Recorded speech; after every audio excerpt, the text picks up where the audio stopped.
Hi, I'm Michael Needleman, and welcome to the Making Sense of It All video series. We did a written post back in July 7th on earnings expectations for the second quarter. And although we're almost halfway through earnings season, what we suggested back on July 7th is that we could possibly see double-digit earnings growth, which would be the first time that that's happened in over 3 years. Wall Street for the quarter had been looking for approximately 6.2%. And the reason why we focus so much on earnings, it is truly one of the decision factors as far as how stocks do.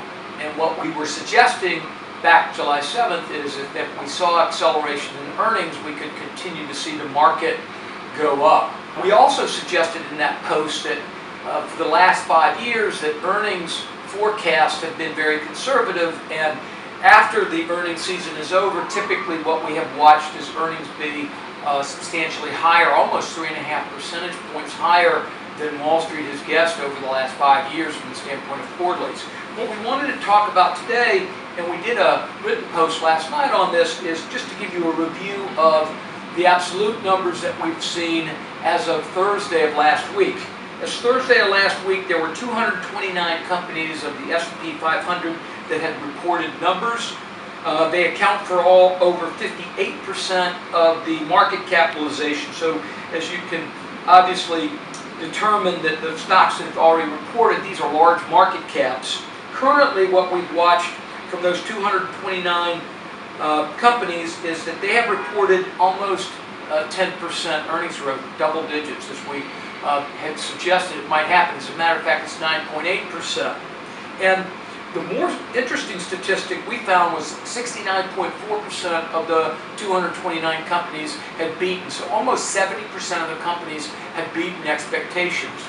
On top of that, the other intriguing factor that we watched or noticed was revenue growth.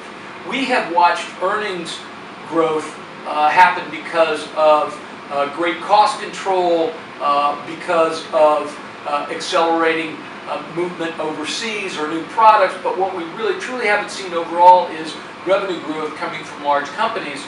What we have watched so far this quarter, in terms of reported numbers of the 229 companies that have reported, we have watched top line growth of 5.4%, and that is a number of 63.8% of the companies that reported have beaten top line expectations, which we also find very compelling.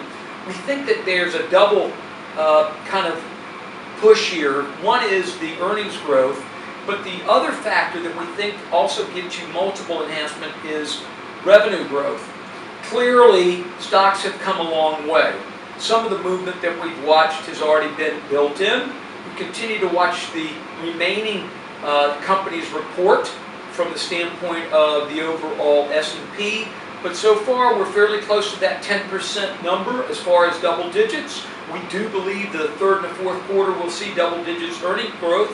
Wall Street already has those factors in. What we just wanted to do is come back and show you where we are as of Thursday, and we are fairly positively inclined as far as the numbers that we are seeing. We look forward to doing a future video. If you have any questions, please feel free to email us at mneedleman@fusioninvest.com. Thank you, and look forward to our next time together.